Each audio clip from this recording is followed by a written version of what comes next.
The novel came out in 1935. Sinclair Lewis, who'd already written 20-some novels, many of them very famous, had already won the Nobel Prize, is watching the rise of Nazism and of Mussolini in Italy, and other fascist, well, for that matter, Spain. And he crafts this incredible story about the rise of fascism in America. It immediately was picked up by the Federal Theater Project, a wing of the Federal Writers Project during the New Deal. Federal Theater Project was, well, run by this woman, Hallie Flanagan. She was the first woman ever to get a Guggenheim Fellowship. She went to Vassar College. She was a very short woman with incredible intelligence and strength and passion to use this idea of the federal government now, not just to employ artists, which of course is what the WPA attempted to do, employ writers, employ artists, actors, and so on, but to actually create a national theater all over the country. And they adapted, It Can't Happen Here, to the stage, which meant, it was very much truncated down. And as I said, I think on the Canvas server, within a year, they mounted it in 21 cities, in 21 cities in 17 states, all opening on the same day, which meant your theater troops all over the country from New York to Seattle. And in Seattle, it was an all-black troupe. The only white person in the original version in Seattle played Doremus. This was a phenomenon of theater. Thousands and thousands of people were going to theaters to see this stage version. It ran for something like 250 weeks across the country. Now, the book also sold like crazy. It was a massive bestseller. Americans were following the news from Europe in 35, 36, 37, 38, 39, down to Kristallnacht.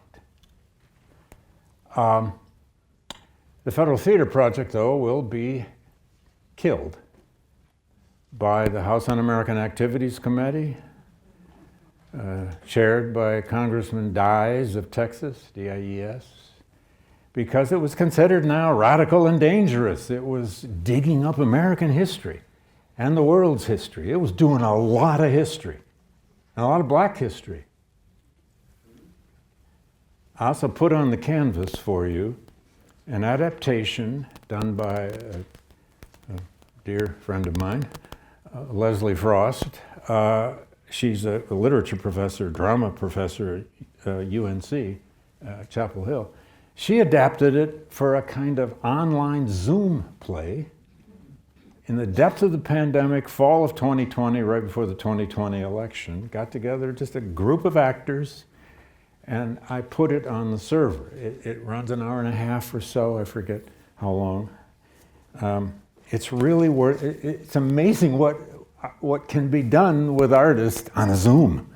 Remember back in the pandemic, everybody was experimenting, trying to do this and do that, and lo and behold, they pulled this off. So there have been many different versions of It Can't Happen Here.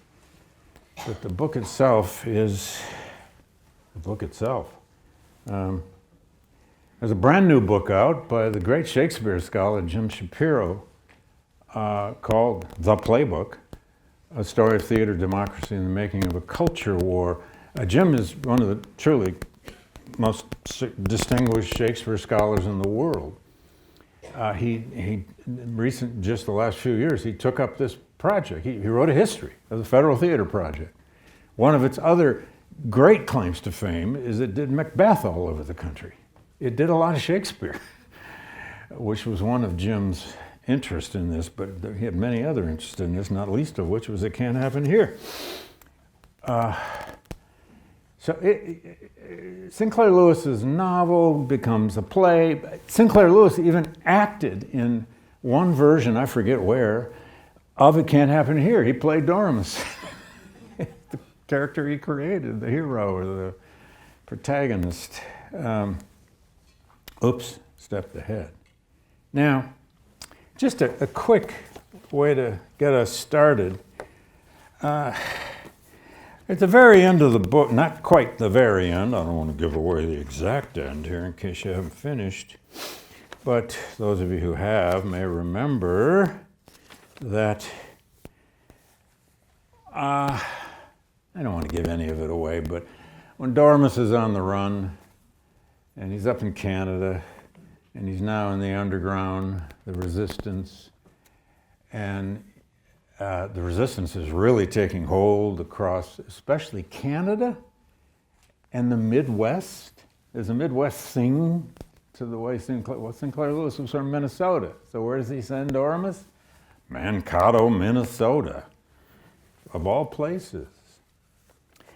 But Doremus is worried now because the resistance is kind of not fading, but it's plateaued. They won the Battle of Mankato. They're marching on St. Louis. They're marching on Kansas City. And do you remember reading the part about how a bunch of Jewish rebels took over the New York subways? It's all right to laugh. There are some funny parts in this book. But then Doremus reflects, why is this resistance kind of fading now? It's kind of really had a huge push, and now it's kind of, in a plateau. What does he blame it on? He blames it on America's lack of education and lack of knowing any history.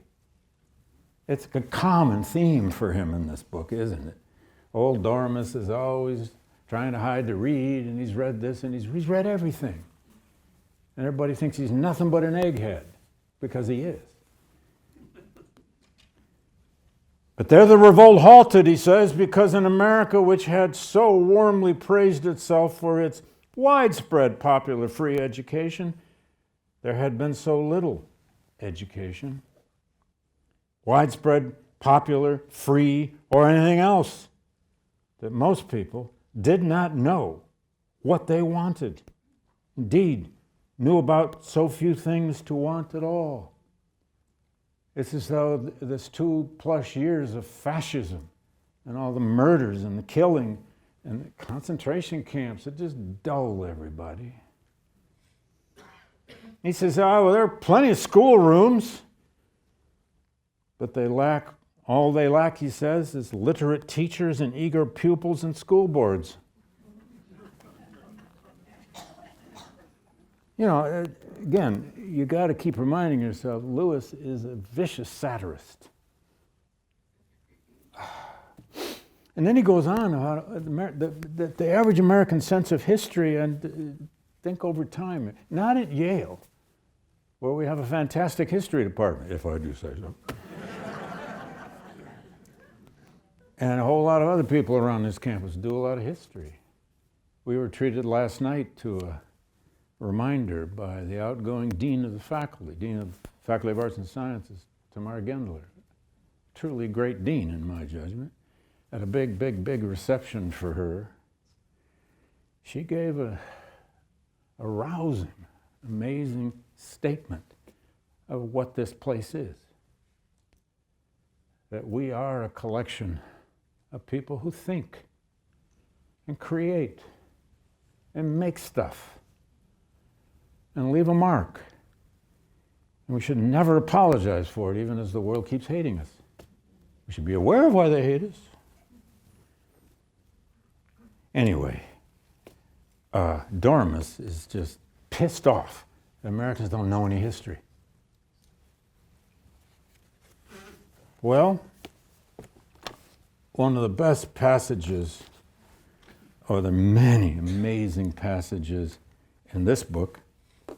I used to teach this frequently. No, I don't know if anybody teaches it anymore, but this is a as told to kind of memoir by a very old but still alive former sharecropper, whose name on the cover of the book is Nate Shaw. That's not his real name, but it's his story as told to a journalist historian many years ago named Theodore Rosengarten. Shaw was a sharecropper in Alabama. Got deeply involved in the Sharecroppers Union, a radical organization that flirted with communism. You hear a lot about that, and it can't happen here. Nobody hates the communists more than Dormus. But Nate Shaw, in his own, and the best Theodore Rosengarten could do was try to capture Nate's voice. And Nate talks about everything in this book. In fact, one of my favorite passages is the day he gets his first mule. He's a sharecropper, but he gets his own first mule that he owns. And he loves how it stinks because it's his. Mules stink. Ever walked behind a mule? And endlessly, Nate Shaw describes racism in all of its various ways. And in a few minutes, we're going to talk about the origins of this post-Reconstruction Jim Crow system, which was far more than just a bunch of laws, as we'll see. To Nate Shaw, it was a system of thinking, a system designed to humiliate people. It's stamped in me, he says, in my mind, the way I've been treated, the way I have seen other colored people treated.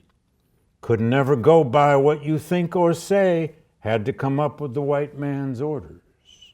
And he goes on at length of how a black person in this, especially in the South, in this world of a Jim Crow society, had to learn what he could say about what subjects in the presence of whites, and what he could say in the presence of blacks, and he is hard on his fellow black folk at times too.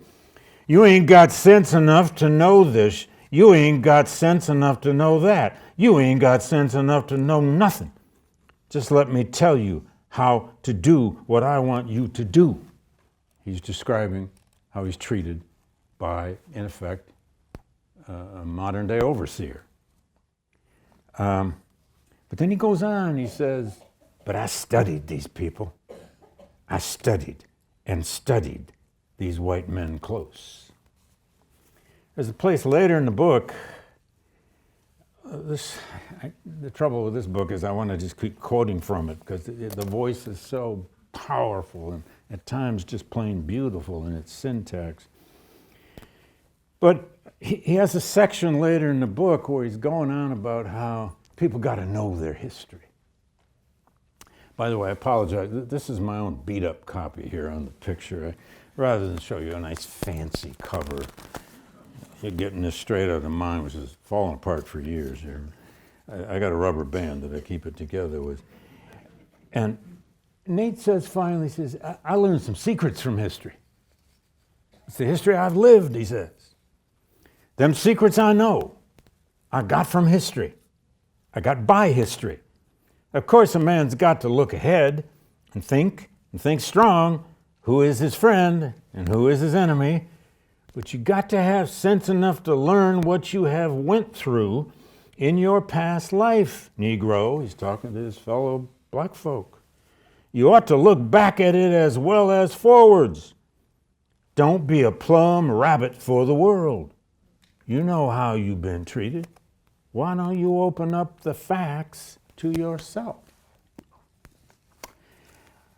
And then Nate has long sections that are essentially about the power of class, that he's oppressed because of his race and his color. You know, he goes on and on about that, but he really makes an economic analysis of how this sharecropping system, this tenant farming system, this system of oppression came into being. It's one of the best sources and we have millions of sources about sharecropping, but it's one of the best sources of that sort of thing we've ever had. I saw some links between Doremus's complaints about the fascist world he's living in and Nate Shaw's complaints about the essentially fascist world he's living in Alabama's Jim Crow. Now, I want to say a word too about right back here at Yale. Somebody asked me a few weeks ago, or somebody said, you know, once in a while you don't bring Yale up much in your lectures. I said, yeah, well, there's a big civil war going on. I got to deal with that there. So. But yes, indeed. Let me take you back. I know I put some images up earlier in the term, and we've talked a little bit about the War Memorial over in Wellesley Hall, and you've all gone over there and studied it now carefully, and you've all read chapter 12 of our book.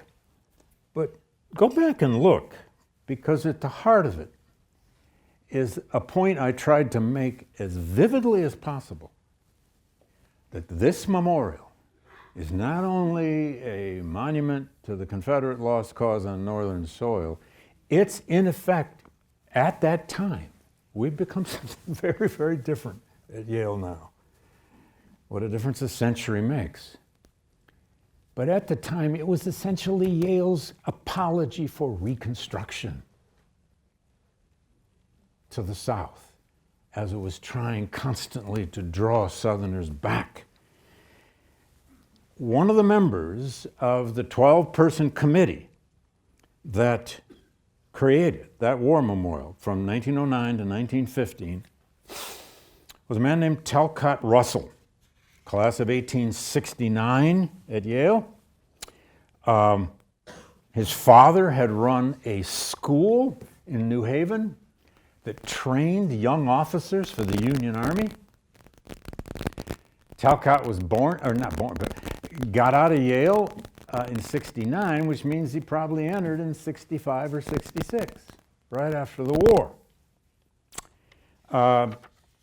He led the effort inside the committee to not call this a civil war on the memorial, but to call it the war between the states. He's a Yankee. He's a Northerner. He became the principal spokesman, gave speeches, wrote essays for the memorial committee. Russell said, among other things, no memorial now erected will breathe any spirit of exultation in the victory of one portion of a common country or the defeat of another. Now, it's one thing to say this was a monument about both sides and it was all about reconciliation. And reconciliation is a good word. It's a nice word.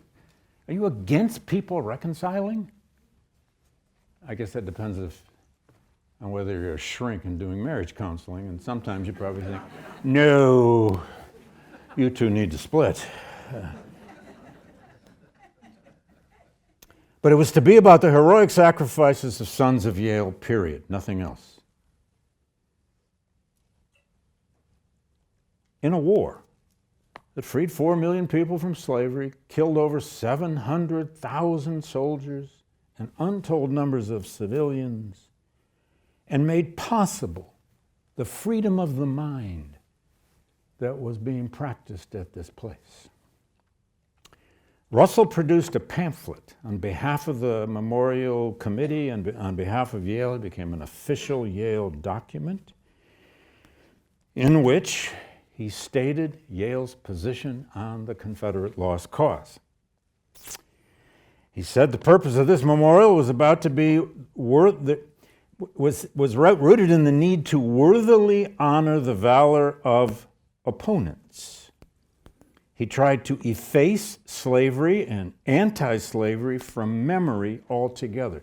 This isn't just forgetting. This is purposeful forgetting. There's a difference.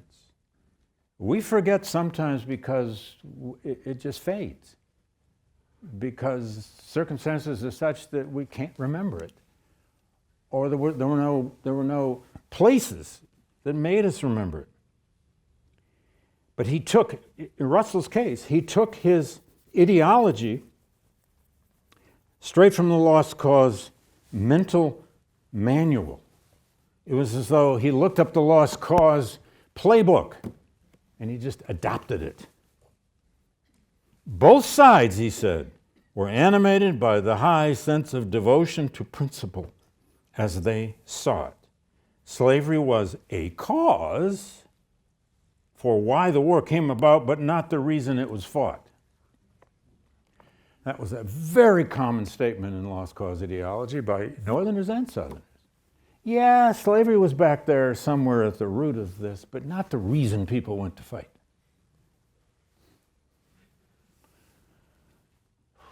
It would be a little bit like saying, the rise of fascism in Europe and Asia and other places. It was one of those root problems behind World War II, but not the reason people went to fight. Really. He said, no one should ever claim that anyone, quote, died for the perpetuation of human slavery or its elimination. Forgetting is serious when it's so purposeful. And then he fell back on what I sometimes have called the drug of the Lost Cause. It's the drug they all took. It's the drug of the argument of states' rights. The war was really about, said Russell, a narrow versus a broad view of the Constitution. Okay. We of the North, then finally, he said, have our own error to confess. It is fair that we should ask forgiveness of our Southern brethren for the disasters and needless humiliation caused them by many of our acts during the so-called Reconstruction period. It's Russell's and the War Memorial Committee's and Yale's apology for Reconstruction. Yeah, we took over the South, we colonized it, we imposed black suffrage on you. Oh my God. Yeah, you reacted violently here and there, but we understand. It's okay. Come back to Yale. It's a Yankee apology for Reconstruction. And the next time you walk through there, think of it that way if you can. And I apologize for getting animated about this.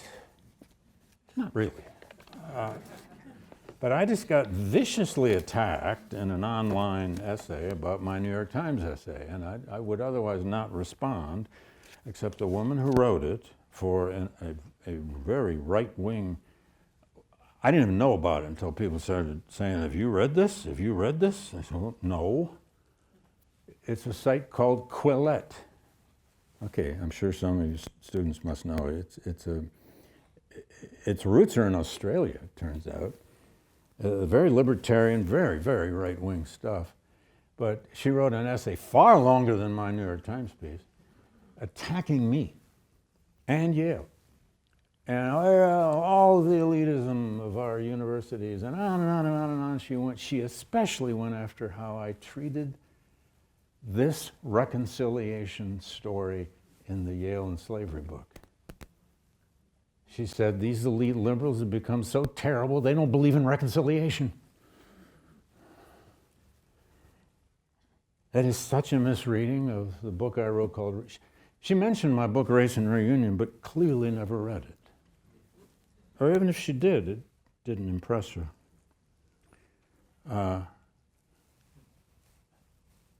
The Jim Crow system in the South evolves in a culture forgetting what the Civil War was really about. A purposeful forgetting of the essential results and consequences of the liberation of 4 million people.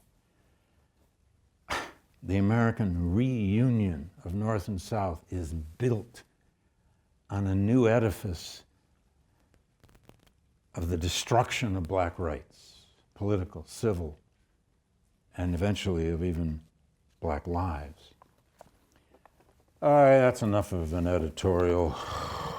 Now you're all going to go try to... They have a paywall, though, for this Quillette thing, so...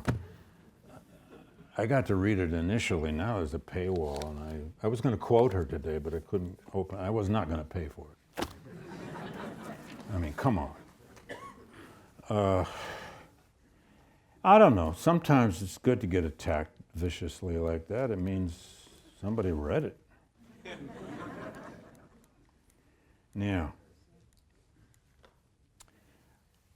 this is Booker T. Washington, of course. The great Booker T. Washington, the amazing Booker T. Washington.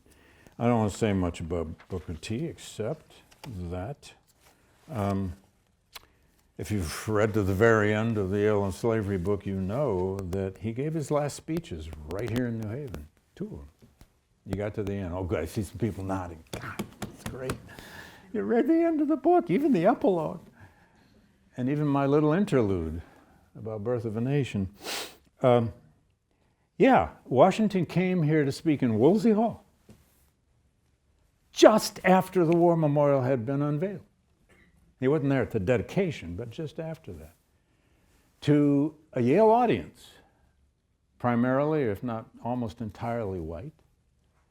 And he came out a side door of Woolsey into either a car or a carriage, and they whisked him a mile away to the Dixwell Congregational Church, where he spoke to a black congregation. We don't have text of either speech, but we can guess. And then he caught the train home to Alabama and died, I think, 2.5 weeks later. His last speech was at the Dixwell Church to a black audience who considered him heroic. Whatever we think in retrospect of Booker T. Washington's accommodationism, his arguments about how black folks should build themselves up from their own bootstraps, a very problematic social philosophy in the vicious, horrible, violent world of Jim Crow, but it was the only way a little school called Tuskegee Institute could survive in Alabama. And I'm not an apologist for Booker T. Washington. In fact, I got blistered once in the 2 brief years I taught at Harvard. I did, once upon a time. Junior faculty, you couldn't stay. They didn't want any of us except to teach some courses. But in my lecture on Booker T. Washington, I was apparently very harsh on him, and I had a delegation of black students who came to my office, like 6 of them, the next day, and wanted me to know that I was denigrating an African-American hero. We had a really good discussion. I at least got them to think about what a boss politician this guy was and how he destroyed his enemies and so on and so forth, but that's kind of partly what they admired. Anyway, but he was invited here a lot, of course. He was the most famous black man in America, even down to 1915. Du Bois had not become the alternative intellectual, voice of black America just yet, although there were many others to choose from. Now, this question of the origins of Jim Crow and of sharecropping and the system, it's a social system. It's a system of laws, but it's really a social system. It's a system that comes into existence. There's been a long debate among historians. There used to be a heavy debate among historians. It was C. Van Woodward, the great C. Van Woodward, taught here at Yale for years and years and years, who posited in his famous book, The Strange Career of Jim Crow, one of the best-selling books about black history ever until the late 60s. He argued that really Jim Crow's origins lay there in the 1890s. It was a reaction in the South to the movement we call populism. Because populism, this farmers' revolt that began out west in places like Wyoming and Kansas, and then especially Texas and the border states, this kind of farmers' alliance that began to really take hold was becoming biracial. These farmers were resisting the granaries. They were resisting the railroad prices to get their crops to market. They were resisting bankers who were screwing them left and right. And they organized. They even had a political party called the Populist Party. And Southern Bourbons, or the leadership of the white Democratic Party of the South, got very worried about this. I mean, what if this really takes hold? What if this becomes a little brush fire in Kansas, but then a gigantic fire in Ohio or Alabama? Now, Woodward argued that the fear here was the populist demagogue, the populist movement, the potential biracial elements in it, and it was for a while. Even one of its most famous leaders, Tom Watson of Georgia, created a biracial coalition for a while until he realized that's not going to play in Georgia. And he went the other way. Now, others have said, no, Van. Jim Crow is really born back in the antebellum era. And clearly it was. I mean, there were Jim Crow railroad cars and Jim Crow theaters and Jim Crow opera houses and Jim Crow restaurants. Frederick Douglass got Jim Crowed more times than he could ever count. He was asked to go eat in the kitchen in some taverns or hotels he stayed in on the road. He'd be met at the door. Oh, Mr. Douglass, would you mind eating back in the kitchen? So our white patrons will not be offended. And Douglass, with time, always converted that into humor. He would say to whoever did that, this happened many times. He would say to them, oh, where do your dogs eat? Take me where your dogs eat. And he would do it as loud as he could, right in the main dining room, so that all the patrons could hear. And once in a while, somebody would stand up and say, no, let the man eat in here. Don't make him eat with the dogs. I don't think it worked that often, but probably sometimes he did go outside and eat with the dogs. So Jim Crow in its strictest elements does have an antebellum origin way back. No question.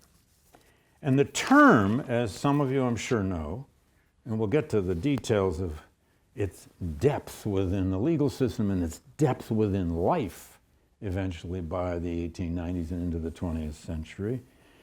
But the origin of the term is, of course, in minstrelsy. Maybe, apologies if you already know this. It's an early 19th century minstrelsy. A white minstrel singer in blackface popularized, his name was Daddy Rice. He popularized the term. He had burnt cork on the face, ill-fitting, tattered clothes. He looked like a beggar. He was the Black Sambo beggar. Always grinning broadly with those white teeth and big red lips. He called his singing and dancing the act of Jump Jim Crow. It was a hugely popular minstrel show. He based it on a routine he had actually seen performed in 1828 by an elderly, crippled stableman in Louisville, Kentucky, who belonged to a Mr. Crow. And his name was Jim. This is how this term evolved, which has come to represent, the name of an age, the name of a system, the name of a way of life. Wheel about and turn about and do just so. Every time I wheel about, I jump Jim Crow. People would cheer. In the 1830s, the term Jim Crow entered American vocabulary. A Jim Crow hotel. Eventually, a Jim Crow car at the back of a train by the 1840s. It's still partly a mystery how the term from a black stableman through a white minstrel performer caught on so widely, even unthinkingly. But boy, did it ever. Now, What does Jim Crow become? Well, it becomes a system in the wake of Reconstruction, in the wake of slavery, in the wake of Reconstruction, into the 1880s and 90s. Now, the age of actual vicious lynchings doesn't hit the South, and for that matter, a lot of the country, not just the South, until the 90s. And the actual first Jim Crow disfranchisement law passed by a state legislature was Mississippi in 1890. But this separation of the races, this beginning of separation of the races, comes about for a whole host of social, economic, and political reasons, not least of which was a lot of black folk in the South in the 80s and into the 90s are migrating to cities. Not the overwhelming majority yet, but large numbers. So black and white people are suddenly living a lot closer together. They're living in cities. They're living in neighborhoods that connect. They're not just, black folk are not just rural anymore. They're in the cities. As one scholar of the Jim Crow system said, Jim Crow wasn't just a redneck. He was a city slicker. Now, there are all kinds of political origins. Now, black folks were still voting, even after 1877. In the 80s, there were these fusion tickets, these efforts at fusing the Democratic Party with elements of the Republican Party, although they weren't really Republicans anymore. And sometimes, where the populists became fairly popular, Democrats were clever. They created fusion tickets. Booker T. Washington made a deal in the 80s to even create Tuskegee Institute. He made a deal with the state legislature. You leave me alone with my school and let it grow, and actually help me out a little bit with some legislative money, and I'll do everything I can to deliver the black vote for Democrats. And he was hardly the only one to do that, partly out of survival, partly out of the fact that he believed this was the way to create a future for black people in the South through schools that would give them the training they needed for an increasingly industrial age. The term segregation doesn't really take hold in American parlance until about 1900. But it had these political origins, deals made to control the black vote. And then, of course, it has deep ideological origins. Its ideology is, of course, white supremacy. In a world of slavery, that's kind of taken care of. If almost all black people in a Southern environment are enslaved, you don't need to set up a whole bunch of laws. The only laws you needed were the so-called slave codes that controlled where they could travel and when, and how they could be in possession of this or not that, or whether they could ever own property and so on. But in the absence of that, given a decade or two or three, and given all the violence that had occurred during the Reconstruction years to thwart all this black political activity, you needed a new system to sustain white supremacy. So whether it's based on classic scientific racism, which has a huge revival in the late 19th century, its origins too are way back in the antebellum era. This is the system of thinking that the races are truly fundamentally different in capacities. This is rooted in the theory, actually it's an 18th century theory made famous in the early 19th century of polygenesis, that the races of human beings may indeed have had separate origins, that black people were meant for labor and white people for thinking. Black people were less sophisticated. They lived with the legacy of slavery, it was always said. And it would take years, generations, or as the favorite phrase of the Jim Crow reformers, which is what they called themselves, was, it would take time and education. Time and education. And then, of course, there's an economic root to this. What's the South most need? labor. Who are the laborers? That's obvious. It's the class of black folk who were previously enslaved who are now going to become, by and large, tenant farmers. Here's what we know. From the end of the Civil War until about the mid-1890s, approximately 20% of the former slaves, freed people, and their children managed to own land or property on some level by various means. That started in Reconstruction. But it means that about 80% of this vast and growing, and by the way, the black population of the United States, which was about 4.5 million in 1865, is 9.5 million by the 1890s. The old theory, and this theory doesn't die in the 20th century even, blacks were going to die out. They weren't going to be able to live in freedom. They weren't going to be effective free people. They would not grow as a population. They would begin to decline. They would return to barbarism outside of the control of a system like slavery. Didn't happen. Didn't happen at all. The black population is growing and growing and growing. It's increasingly going to cities. It wants the same jobs white people have.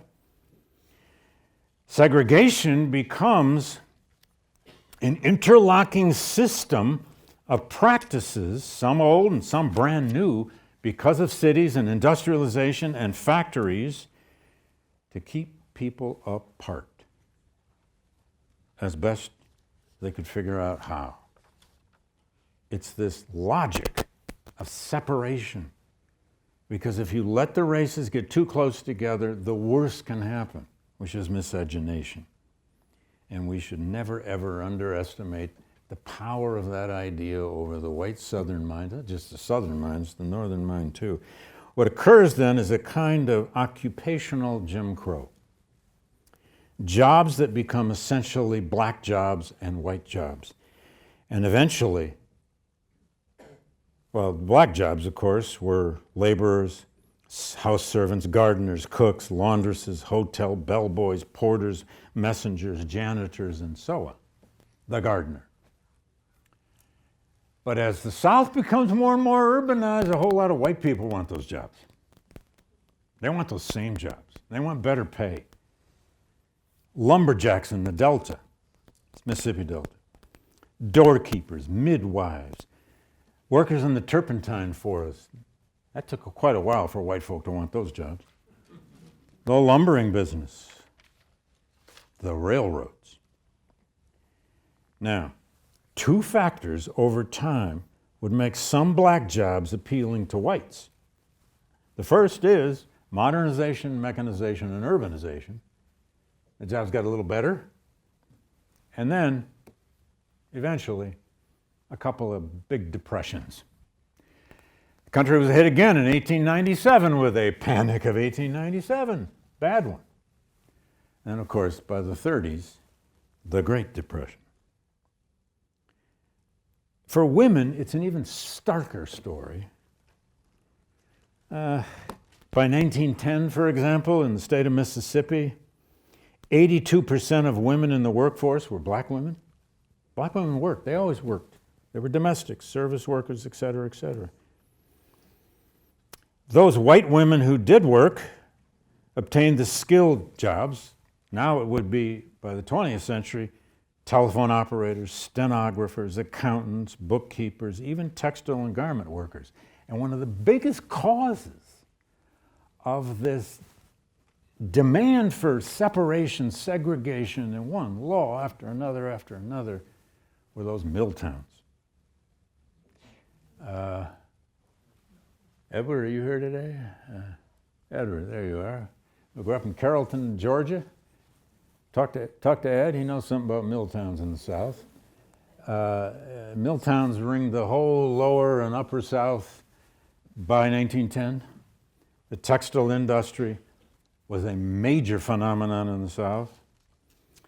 And blacks wanted those jobs. Those were good jobs. But they're going to be whole mills that are just Jim Crow mills, right? most of them eventually.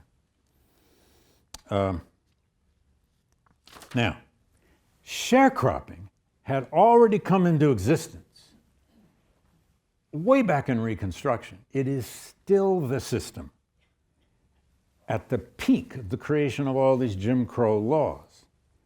That system of sharecropping, not blaming Booker T. Washington, by the way, for all of this. There we go. I'm blaming this North-South reunion. This is one of the amazing photographs of the 1913 blue-gray reunion at Gettysburg. More on that on Thursday. The Union veterans and the Confederate veterans shaking hands across the stone walls, making nice, mostly. All right, but sharecropping simply came into existence as a replacement for slave labor because immediately, as early, I'll get to these people in a second. I'll take it out with our story of Wilmington, but sharecropping had come into existence. It is kind of the root of Jim Crow in some ways. If you can keep black people on the land, a dependent labor force, which is what the white South needs, it needs to keep a stable, static, black labor force in place. They don't want any migrations. If they have to give people 40 acres of their own or 10 acres of their own, so be it. They take their crop to the furnishing merchant. They work on shares, work on halves. Eventually, it's a debt system. It's an impossible debt system because what white people wanted was that dependent labor force and whatever it took to keep them. What black people want is independence. They wanted to get their women out of the field. They want their own garden. They want their own cabin. They want their own place. Remember that picture I put up, that weird map? It showed where all the slave cabins were during slavery, and then they spread out all over this huge cotton plantation by 1890, was it, or 1880? Well, that's what they did. They built all, and when you see sharecropper cabins in the South today, most of them went up in the 1880s, 90s, turn of the century, even after the turn of the century. It was a debt system. It was a dead-end system. There was virtually no way out of it. You owed your soul, as the song says, to the company store. 16 tons, and what do you get? You don't remember that song. Another day older and deeper in debt, saying, Peter, don't you call me, 'cause I can't go. I owe my soul to the company store. Woo! Yeah, well, you sang it, I didn't. Now, lastly, in the midst of this, the South and other parts of this country are a very violent place. Now this, look, when Doremus is complaining about the way Americans had learned their history and can't happen here, he's not wrong. How many of us remember, oh my God, the guy I taught, I was a student teacher in, I'll admit it, 1970. And the guy I was a student teacher for was a very nice guy, but he basically taught all of American history as one presidential administration to the next. We learned he had him learn a little bit about the first ladies, a little bit about policy, a few good jokes. It was just presidential administrations, and America was always getting better. God. And then he turned it all over to me. About 3 weeks in, I'm this nobody 21-year-old. I didn't know what I was doing, but I didn't do that. We got to look at what really happened. The one state that defied Jim Crow better than any other and had black politicians, had black policemen, had fusion tickets, had a kind of interracial structure still surviving by 1898 was North Carolina. The old North State, as they sometimes called themselves. And in Wilmington, and, on the coast, in 1898, the white supremacist Democratic Party of North Carolina decided not only to take a stand, but to enact a coup d'etat, a violent coup d'etat, to overthrow first the city of Wilmington, burn and destroy the black newspaper's building. Where do you go first? The newspaper editors. What is Doremus? What did Mussolini go after first in Italy? Education and newspapers.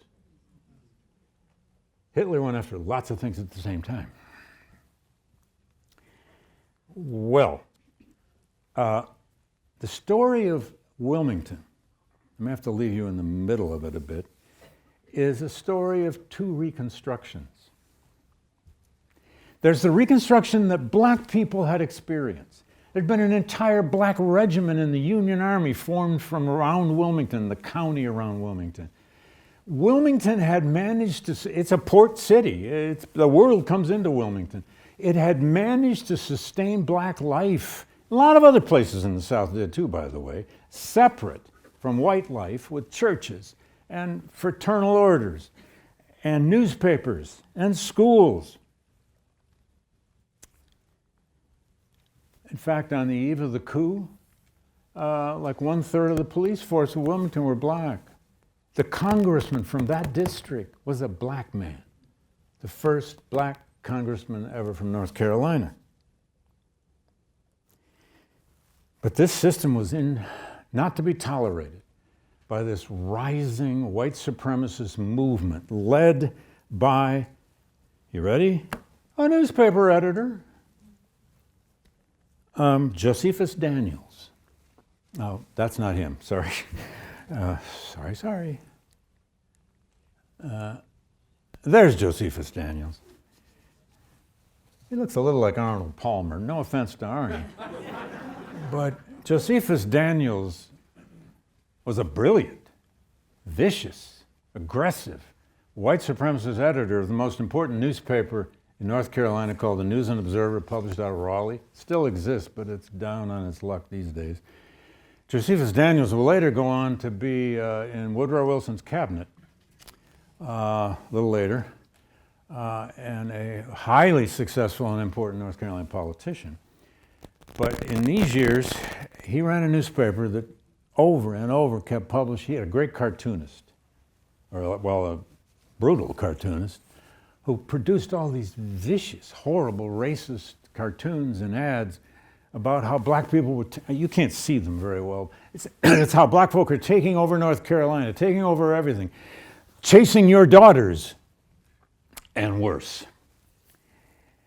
Then there was this guy,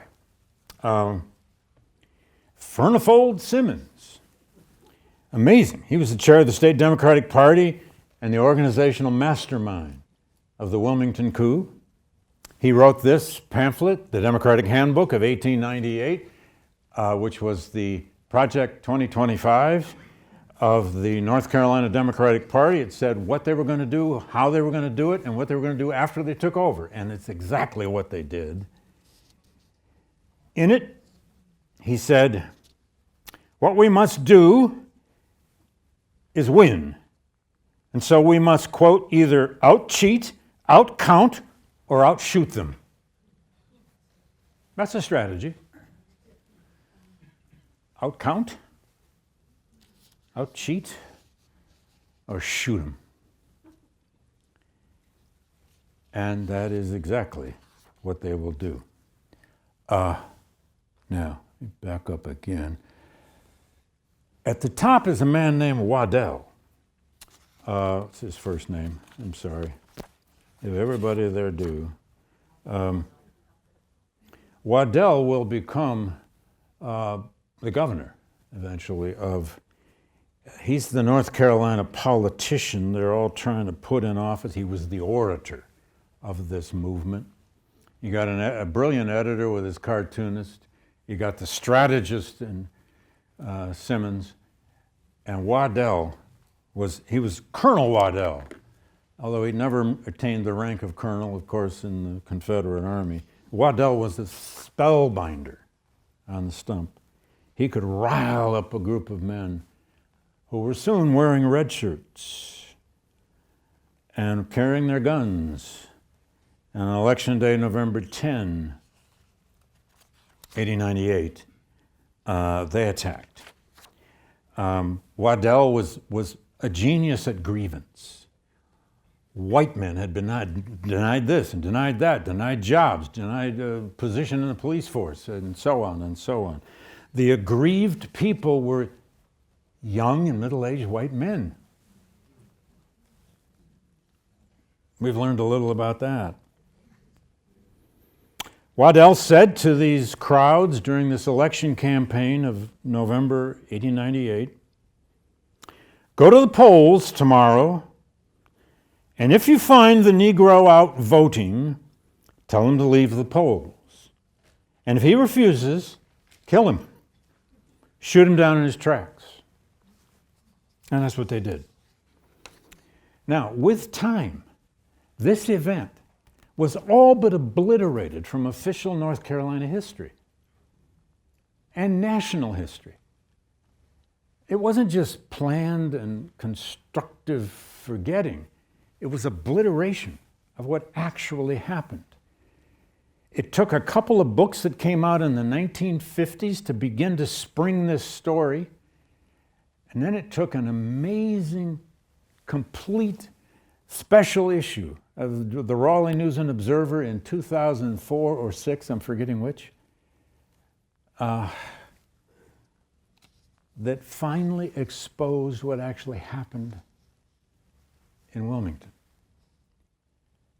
And the News and Observer gave an official apology for its role in it. It's an amazing moment in the history of journalism. But this man, Alexander Lightfoot Manley, and I'll leave you hanging here. He was born in 1866, right after the war. He was a light-skinned. He could pass if he wanted to. He was the grandson of a former antebellum North Carolina governor. White father and grandfather. He grew up in a stable, working-class environment. He worked as a house painter. He went to Hampton Institute. He got well educated. And he was the editor throughout the 1890s of a newspaper in Wilmington called The Record. He was the problem. He wrote editorials denouncing this white supremacist movement, denouncing the cartoons in the News and Observer, and then finally denouncing lynching. And he accused those who defended lynching of being the very white men who impregnated black women, not the other way around. That's about the most devilish thing a black newspaper editor could do anywhere in the South. And, whoops, sorry.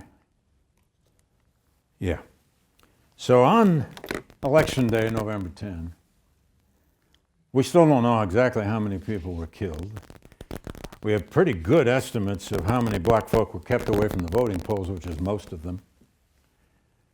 The estimate is about 60 people were killed in one day, just shot in the streets. Some shot on the thresholds of their own houses. And before the mobs were finished, they went to the building of the Wilmington Record, which is this building now burned out, and here's many of the mob getting their picture taken. It's like they lynched a newspaper building, and they had to take their proud photograph. In the wake of this, white folk paraded through the streets of Wilmington and other places in North Carolina, playing Dixie, and listening to speeches by Waddell, who now was saying, "God, from the beginning of time, intended that intelligent white men should lead the people and rule the country," etc. They were doing God's work, and they had succeeded in what was in effect a pogrom. The word pogrom is a sensitive word. It, of course, comes out of Russia.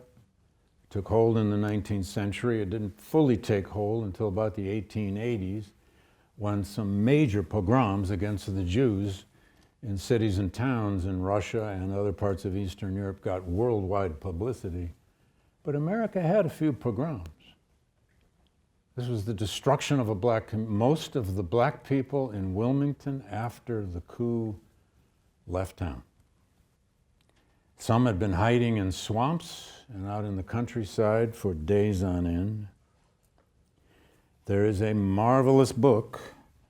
Well, there are many books on this now. Well, there are not many books on this now, but there's a great book called Wilmington's Lie by a journalist historian named David Zucchino. He won a Pulitzer for journalism. He wrote this history just 4 years ago. I reviewed it in the New York Review of Books, if anyone wants to look that up. It's an amazing book. And it's beautifully written, as only a journalist could have. And the title simply, and I'll end with this, the title comes from this idea that this happened. It was a very concerted effort by white North Carolina, or much of white North Carolina, not all of it, to eliminate, not just segregate, eliminate black political power, economic power, and black security in their state. And they succeeded by vicious, humiliating racism and by violence. And with time, they wrote lie after lie about what actually happened. Sometimes the past is just kind of lost. Sometimes it's buried in archives and people bump into stuff and find it later. Sometimes it's the result of very aggressive forgetting. And sometimes it's all of those things. But it's why we do history. Thank you.